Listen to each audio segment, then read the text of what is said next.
Morality. And under morality, you have two groups, those who are wronged, those who are wrongers. Right. Okay. And then you have underneath that, it sounds like two sets of situations. One in which you compensate the wronged and reform the wrongers. Right. Another in which you compensate the wronged and punish the wrongers. Right. Can you tell me just about that portion of it? I'll ask about the rest of it in a minute, but the wronged and the wrongers, compensating the wronged, and either reforming or punishing the wrongers. Talk to me about that bit of philosophy. Well, in morality, you have to find balance.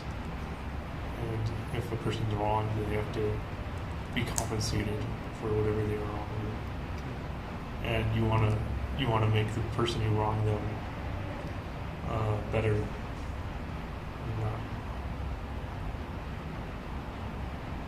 And then the other option is, instead of making the wronger reformed, you punish him to create that balance.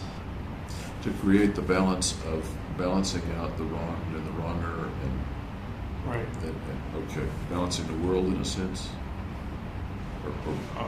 If you take it that global, I guess. Okay. Is reforming and punishment a dichotomous situation, or can it be blended or apportioned? You could do both. Yeah.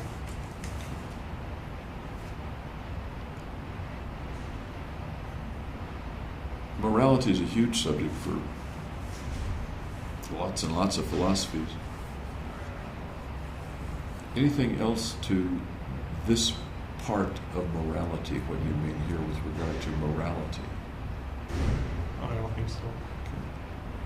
What would be a wrong in morality for you? Breaking a law. Let's go back to May, June, July of 2012. What would you have thought would be a wrong, doesn't have to be personal to you, a wrong and a wronger back then?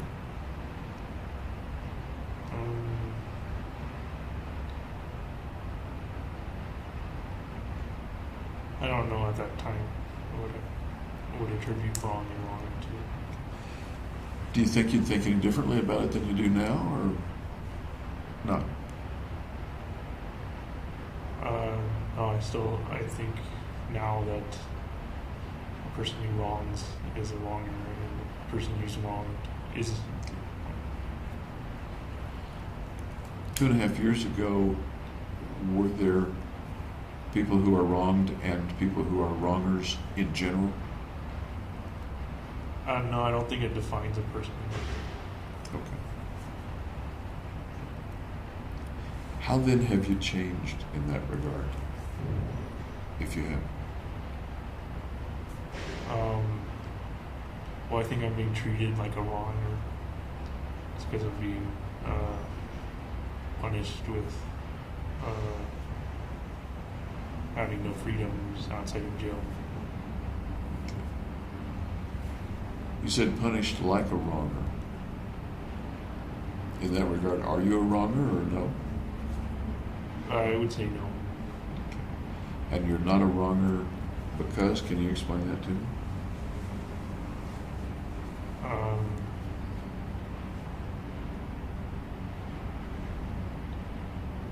don't know how to explain that. Lots and lots of people would say you committed wrong. Right. Well, probably shouldn't say right. I understand. I believe you're saying that you didn't commit a wrong. Now I believe I did.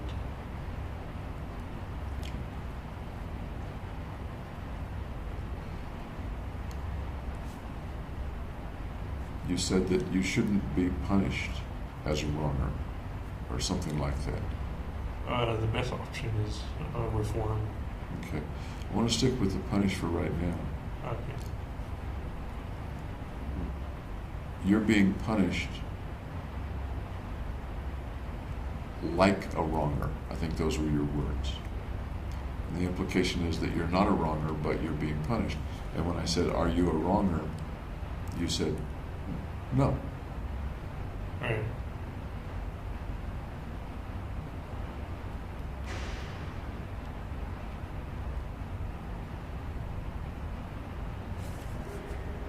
Do you see the disconnect between your statement and what so many other people say about you being a wronger? That's what they believe.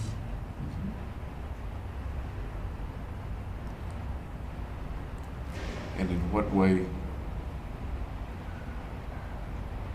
can you convince me, I guess, with an argument that you are not a wronger? Well, it's what I believe. It's moral relativism. I understand a little about moral relativism. I'm asking, other than the tautology of it's true because I say it's true, do you have any other way of convincing me or moving me in the direction of believing that you're not a wronger?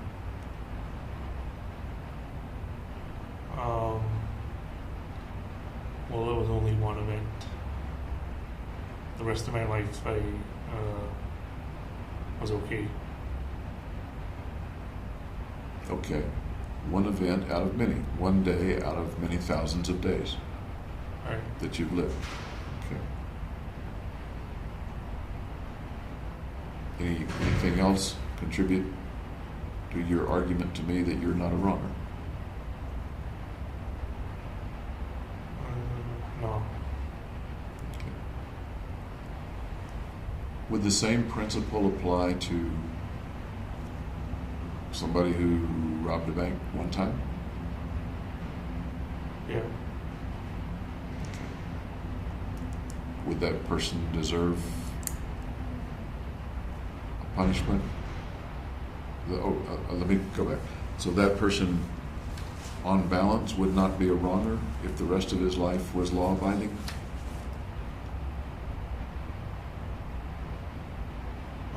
Yeah.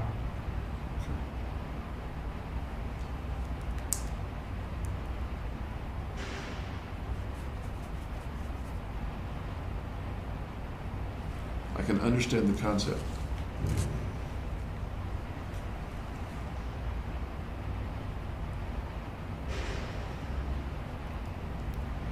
It sounds like in pursuing that concept, one sort of has to say the punishment system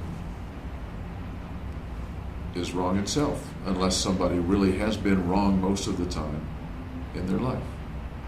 A wronger consistently, lots and lots. Am I close there or no? Well, it's better to have a correcting system than a punishment system. But we currently don't really have a way to correct brain diseases. And that's a philosophical statement. Let me now bring it to you. You're not a wronger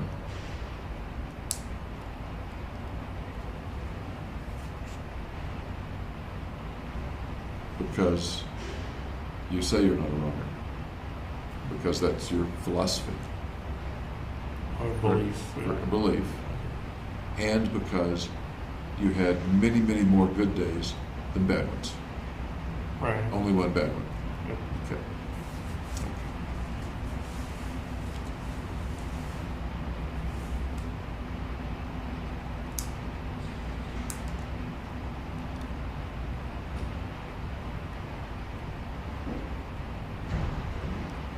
Is the does the wrong have anything to do with how much of a wrong it was? For example, A lot of people versus like one. exactly, that was exactly my thought. 12 deaths, 50 some odd injuries. Some The number. magnitude matters. The magnitude matters. Given that magnitude and the number of other lives affected, not just the folks in the theater, would you still hold to the idea that you're not a wronger?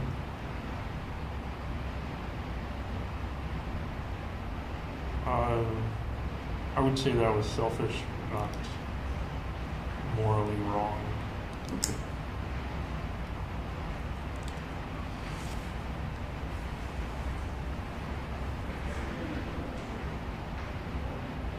Let me turn the tables a little, because this is intriguing to me. If someone had, in an effort to kill you, cut off your leg Okay. so that you're not dead in a peaceful dream of sleep, you're alive with no leg and it hurts, has that person wronged you? Yes, because I'm not whole anymore. Is that person a wronger? No, not necessarily. Under what circumstances might he not be a wronger? Having cut off your leg in an effort to kill you. He had to do it.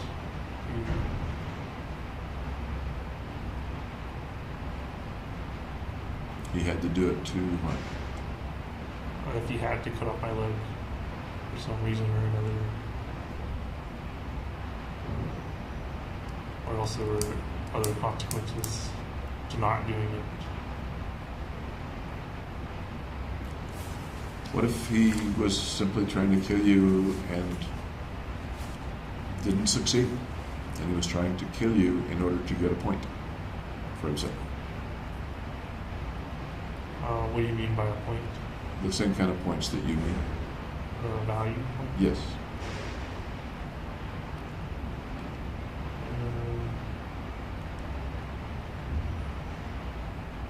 Then he wouldn't be wrong. He would not be wrong. Okay. What do you think you, the victim in this scenario, would do or feel with regard to the person that tried to kill you and you lost a leg? Probably want vengeance. Probably what? Want vengeance. Okay.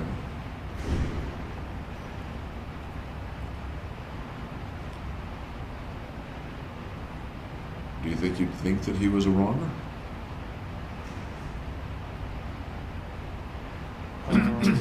From your victim viewpoint? Maybe for what he did in that specific case, but that doesn't mean he's generally a wronger. Okay. Let me carry it just a little bit further. Your philosophy is strongly held. Your belief is strongly held. Yeah. And somebody tries to kill you and you lose the leg.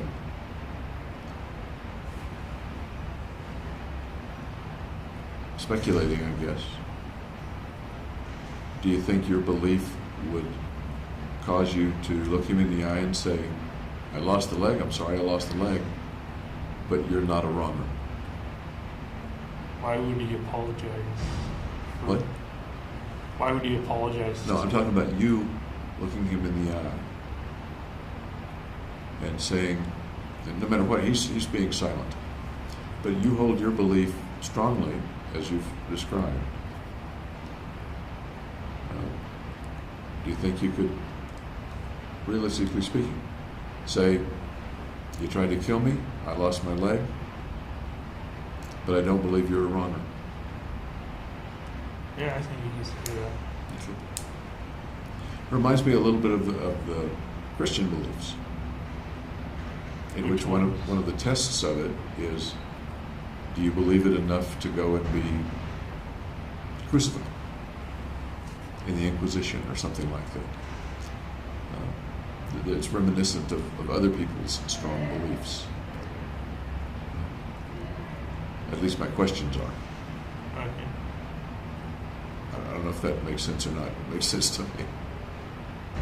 People held strong beliefs in the Inquisition, but would change them after torture and stuff. You think you'd change yours after torture? Yeah. Think you'd change it after you lost the leg? No. And that's all hypothetical. I understand that. Okay. Although about 5 sentences down, you have another question here. Do you believe in forgiveness? I don't know whether the you is you or who the you is. Tell me about forgiveness.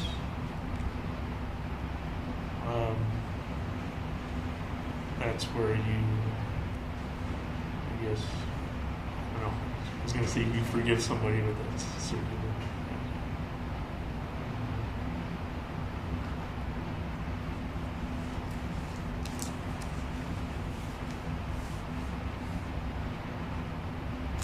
What does forgiveness do? It reestablishes the balance of justice. You've used the word balance a couple of times, yeah. Or equality. If you're the wronged person, does forgiveness do anything for you?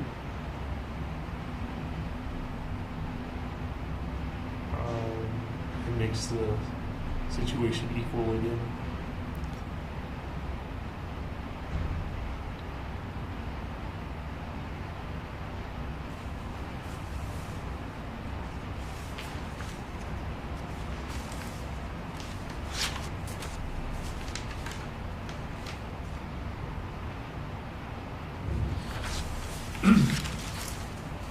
I get to a page titled The Destruction Law.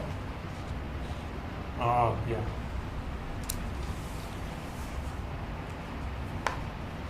Tell me about the destruction law as you were thinking about it. It's kind of the opposite of a society or societal law, where like instead of trying to build and increase the population in a society, you're decreasing the population in the efforts to destroy everything. And what's the premise of that? What's the purpose or the foundation or the reason for that one might Just do to that? eliminate mankind. Tell me more about eliminating mankind. What does that do? Where does it come from? Well, in the destruction law, every 2 people you kill, you're allowed to have 1 child. So it increases the incentive to be destructive, and people who don't kill people can't have any children.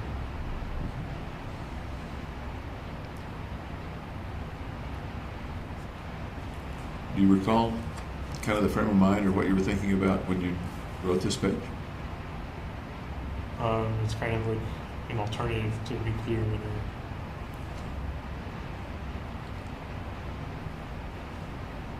And I take it there is something positive about the destruction law, or am I misunderstanding? That's a good thing under some circumstance? The positive is it eliminates mankind and all problems associated with living. I guess I could look at it one way and think about population control. Right. A little bit. But I think you're saying eliminate mankind altogether. Is that right? Right, and you do it through this population control, increasing destruction. And you have a little reward for people who do murders.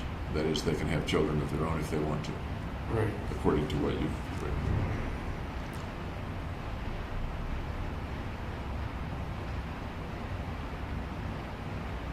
And tell me why the elimination of mankind is something to be accomplished. Because there's no purpose or reason for mankind to exist. Why does that make it important to destroy it? So then the problem of that purpose is solved. The problem of that purpose? What problem of that purpose? The problem of not having a purpose is solved. Okay. From our viewpoint, there's no purpose in Jupiter either. Okay. So should we just destroy it? Destroying Jupiter won't solve any and all problems, though. But it has no purpose anyway. What problems does mankind create? War, famine, disease. Okay. And those are differences between mankind and Jupiter. I'll certainly give you that. Right.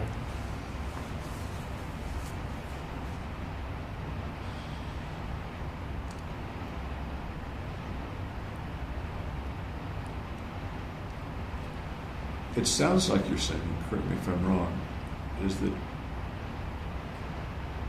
mankind causes wars.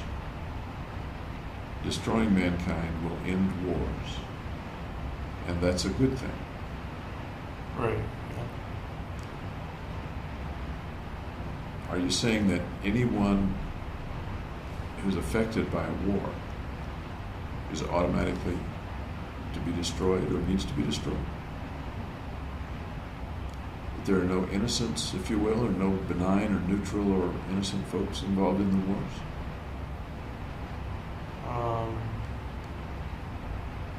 Well, not everybody's involved with wars. But you're willing to wipe out mankind to eliminate wars.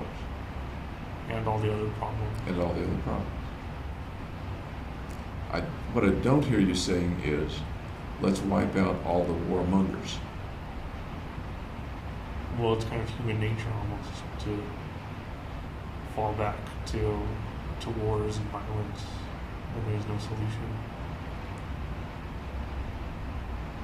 So, in the end, everybody's a warmonger? And if you destroy them all, then you're assured of destroying all the warmongers? Well, they're not necessarily a warmonger, but everybody has problems and has to live life as a struggle.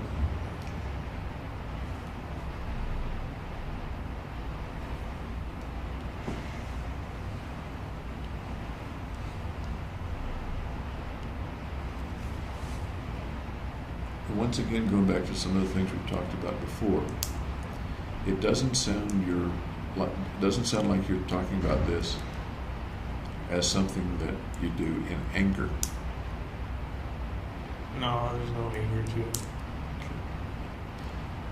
Because we've talked, I think, about ways in which you hate mankind. Right, kind of. Or hated mankind. Aversive versus aggressive. Okay. The broccoli versus... Even though I actually like broccoli. Okay. Okra, something else? Oh, Brussels sprouts. Brussels sprouts, okay.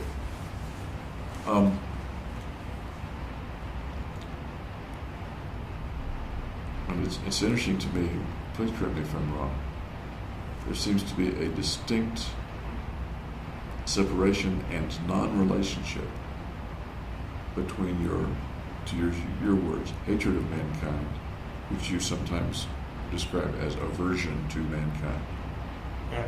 on the one hand, and quite separate, the destroying of mankind.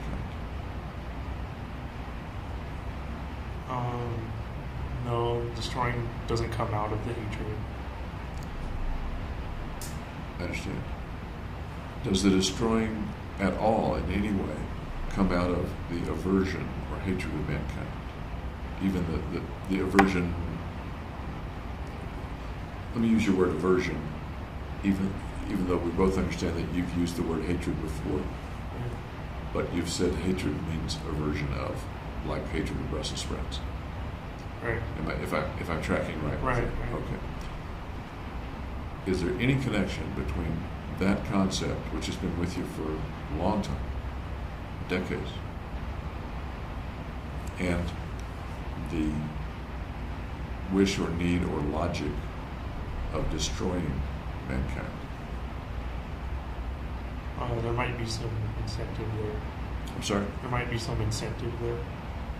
Tell me about that.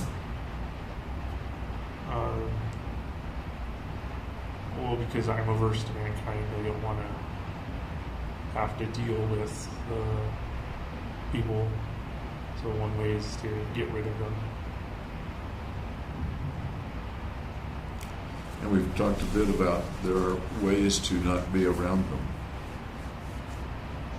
Right. One way is to be solitary in jail. Even though you still have to deal with them a little bit. Right. They bring meals and stuff. There are ways to be much more isolated outside of jail. True. Yeah. So the concept of, not to trivialize it, of destroying all the Brussels sprouts in the world. And you would never have to look at another Brussels sprout. You wouldn't have to look at a can of Brussels sprouts on the supermarket. Right. Is that getting akin to it? Is that analogous at all? It's an option.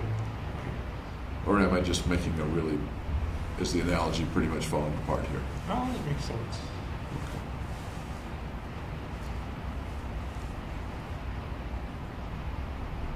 The end result is that you become one way or another isolated from mankind. The end result of the shooting. Right. Either in an isolation type cell or deceased. Right.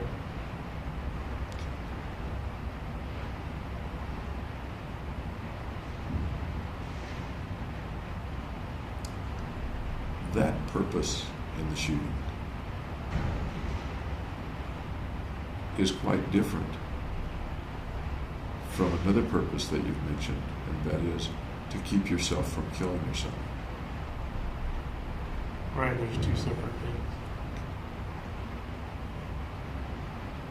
Any other pieces of the killing, of the motivation for the killing? I can't think of one. No. To keep yourself from killing yourself. Right. And to end up somewhere Minimal human interaction. with minimal human interaction.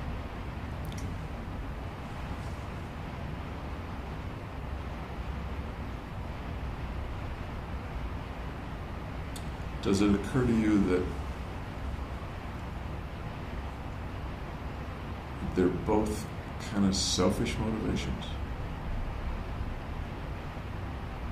Yeah, because it doesn't take the other person's perspective into account. They're both to make you feel better in some way. Yeah.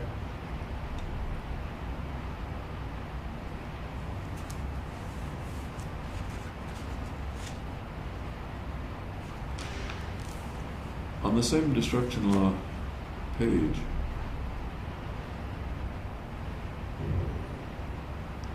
ultraception comes up once more, only the arrows go in a confusing direction for me. Ultraception, dilated pupils, and more light. But the arrows are going that way, as if more light leads to dilated pupils, leads to ultraception. I would have thought that arrows would have gone the opposite way. Does that make sense, or can you explain that? I don't remember what that means. Okay. Well, actually, I'm reading that a little bit erroneously. More light in eye. Okay. It sounds like you were wondering, one of the things you may have been wondering about is your dilated pupils. Yeah, because I had them going into jail before I got on medications. So I don't know what they came from.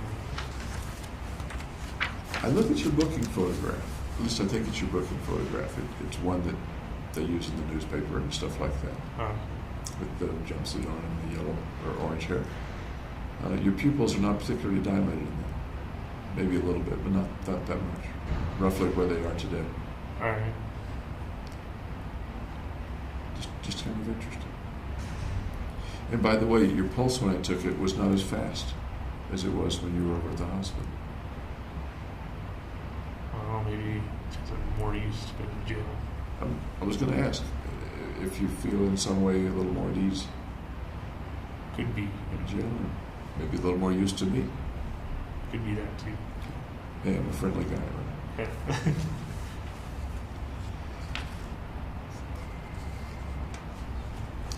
And there's some pages about math and geometry and waves and stuff like that I'd love to talk with you more about. But here's a page that says identifying the philosophers, aka insanes. Does that ring a bell about what you might have been thinking a couple of years ago? Yeah, I remember some of what I wrote. It was about true or false questions. Yes. Yeah, the rest of the page has to do with true and false questions. But the equivalents apparently here, the philosophers are also known as the insanes. Is that kind of a philosophical statement, or is it a true equivalence, or I don't know where this statement roughly came from. any particular meaning to that, or that you can think of right now? None that I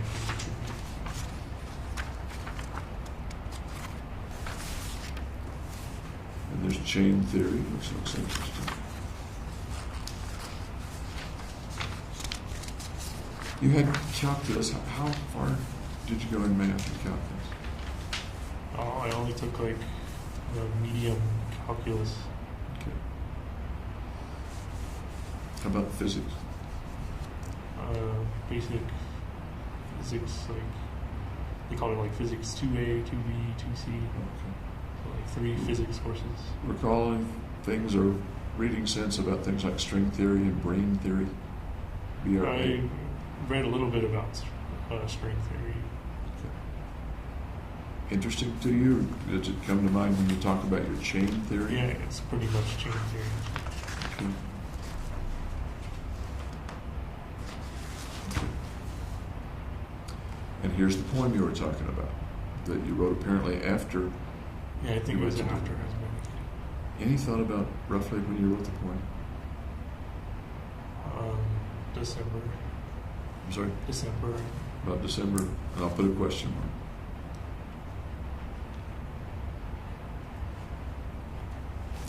Would you read the poem to me?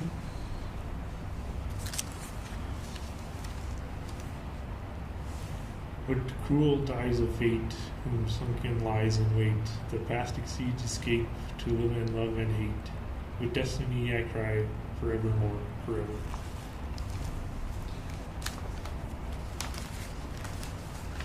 That's quite a poem. Can you tell me about the image in the poem, the imagery, the thoughts? I was depressed, so I can't remember when I was depressed. What cruel dies, D-Y-E-S, of fate? What are the meanings of the images in that line? I don't know what it means. Whom sunken lies in wait. What comes to mind? I don't know. This is a lot of I don't knows this morning. I was never very good at analyzing poems. But these are things that came out of you. Right. Yeah. And they're kind of pretty things that came out of you. Okay. Yeah. What cruel dyes of fate? What kind of dye are you talking about? Color. Colors. Yeah. Not a dye like a dice that would be tossed. It would be spelled slightly different. I think it would be spelled differently. It would, but sometimes poets misspell things. Talking probably about color. whom sunken lies in wait. Sounds like you're saying fate is sunken down and lying in wait. Is fate lying in wait for you? Well, all the time it is, yeah. The past exceeds escape. You can't escape your path. To live and love and hate with destiny, I cry forever, forevermore, forever. And then an ellipsis, dot, dot, dot. Yeah, forever goes on.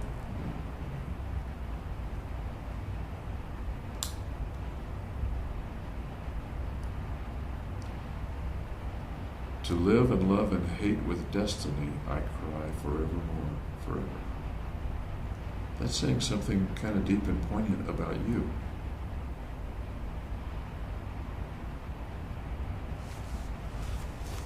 What's it saying about you? I guess I'm trapped by my destiny.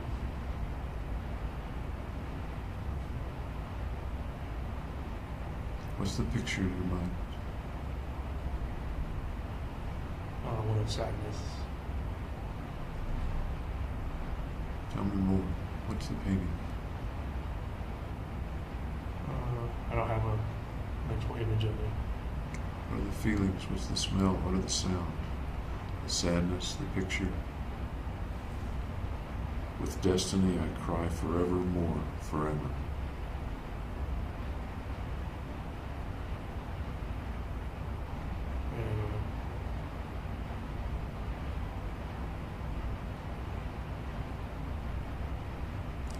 When you're by yourself, do you know when you're by yourself? Does it come to you? What do you mean? Do you feel it more deeply, more poignantly, perhaps?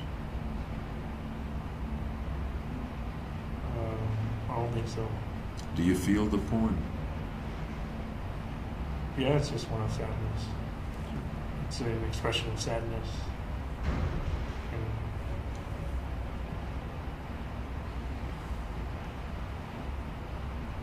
As we're thinking about it, do you happen to remember what you were doing or thinking when the poem came out of you?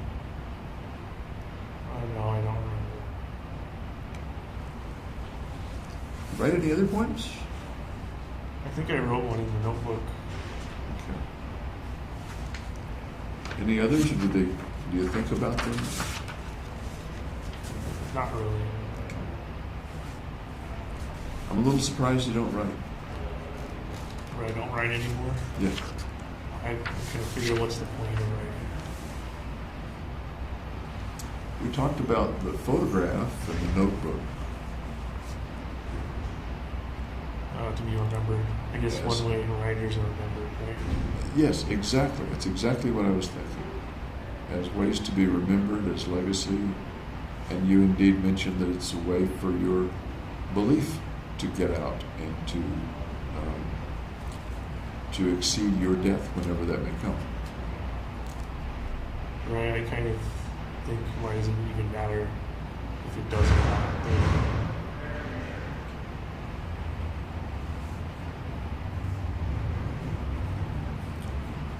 You getting depressed lately?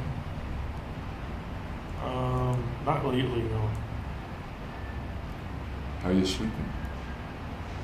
Sleep a long time, from like midnight to 4 in the afternoon. Why do you suppose you sleep so much? There are several possible reasons. It's the easiest way to pass the time.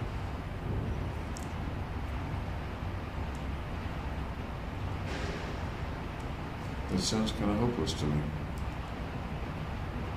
It's the easiest way to pass the time yesterday, and today, and tomorrow, and the next day. Yeah, for years. What are you feeling as you say that, or as I say that? That's just the way it is.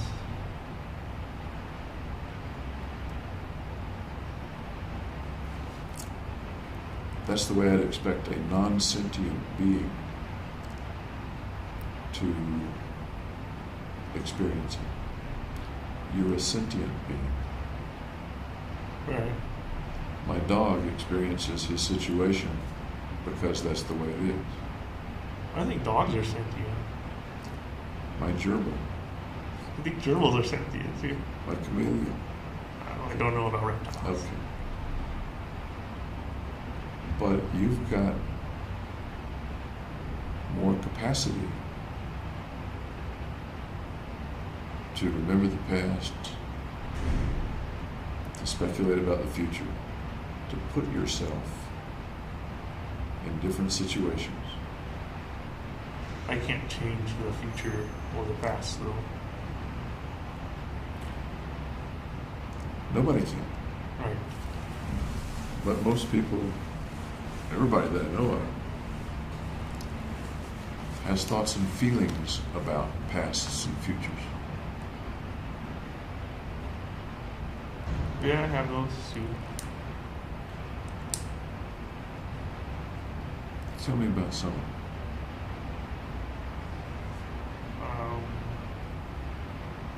Well, I usually have fond memories of the past, like with my family. And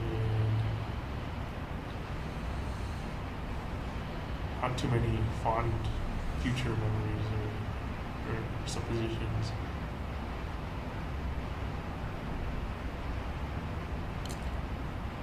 You talked about sadness. You haven't talked much about fear. Right. What do you fear about the future? I don't have much of a fear about the future.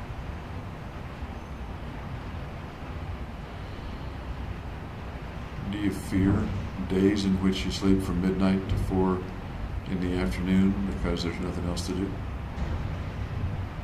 Do you fear that being your life for? No, it's no worse than any other one. Do you fear death if that's what's in the cards? No, mainly I fear pain.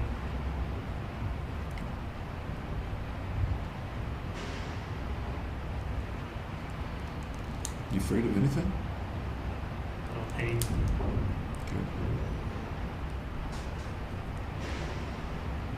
Tell me about a pain or a potential pain that scares you.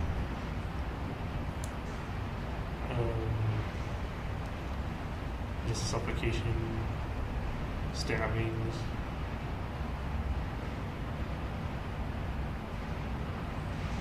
That kind of pain. Which one of those is the more frightening? Stabbings.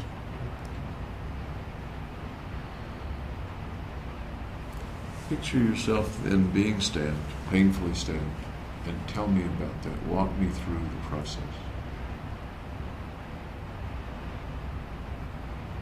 I'm not sure how to do that. Give it a try.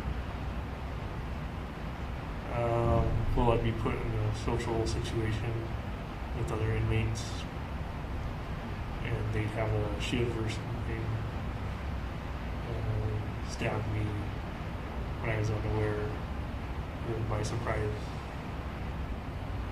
Okay. Let's start with the social situation with other inmates. Can you describe such a situation? Being out in a common area with other inmates. Okay. What do they look like? Just normal people. What do they look like? They're wearing a green DOC uniform. What else do they look like? They're guys.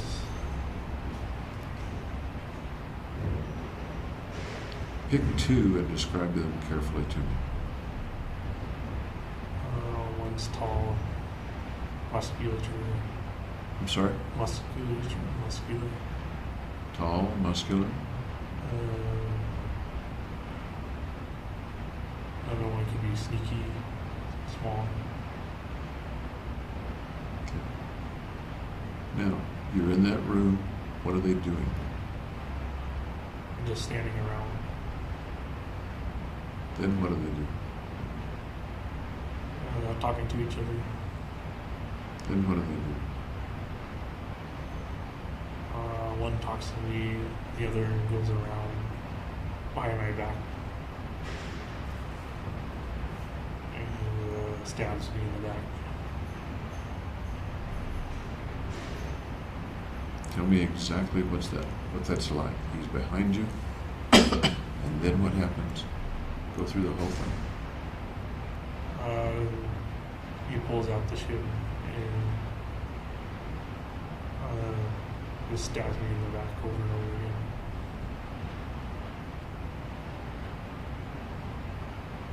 How does it feel? Painful.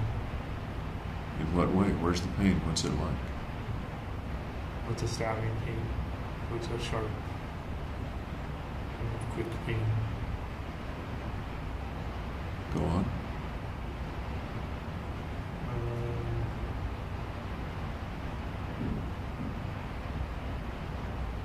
And then I fall to the floor and then don't get up.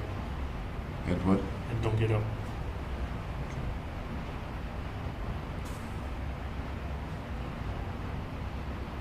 What do they do then? Walk away. Okay. Then what happens? Then I die. You die. Oh, Right there. yeah, bleed out. How does the floor feel against your cheek? Cold. What's the feeling in your back where you were standing? Turns to numbness. Where did they get you? Huh? Where did they get you? In the back?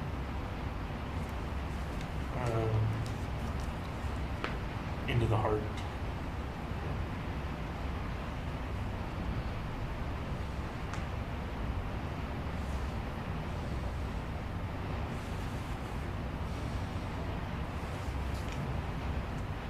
I'm going to take your pulse.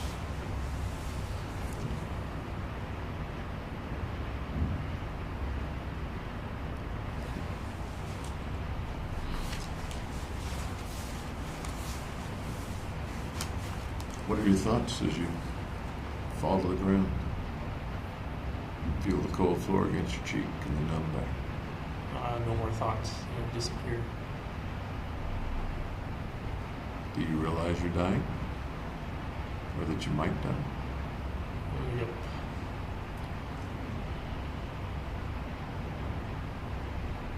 What does that feel like to you?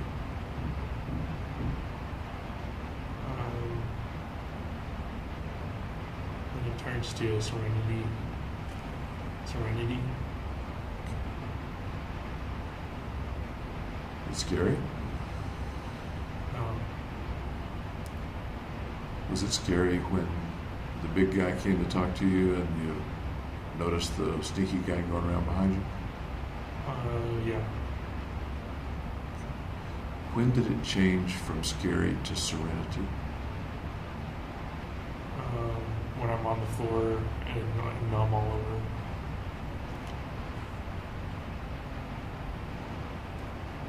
What if you survive?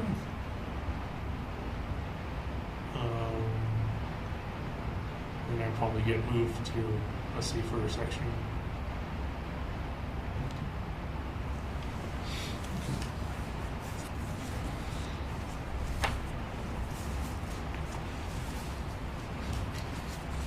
I see the video game here. Oh, a card game. Yeah. By the way, thank you for going through that fantasy with me. Okay. I think it takes a lot of effort for you to do that. Do you do that very often when you're by yourself? No, not at all. You mentioned that when you're by yourself, you can bring the shadows.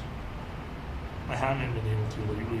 Beg pardon? I haven't been able to lately. You haven't been able to. Have you tried? Yeah. looking at like blotches on the wall. When you're Looking at blotches on the wall. looking at blotches and you haven't been able to bring the shadows.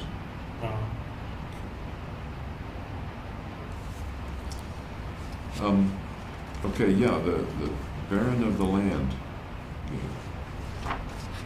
Candy? Just something to pass the time. You know, that strikes me as maybe a little more fun way to pass the time than just sleep. What about you? Well, I find sleeping is the easiest, the most effortless. That's true, effortless. That's true. Why don't we stop for lunch? Okay. And I'll come back in an hour and a half or so. All right. All right. Super. Get the gentleman back in here. They treating you okay, by the way? Yeah. I think we're going to break for lunch, gentlemen. Very good. Just have a seat, Holmes. I think you're going to. You may do the.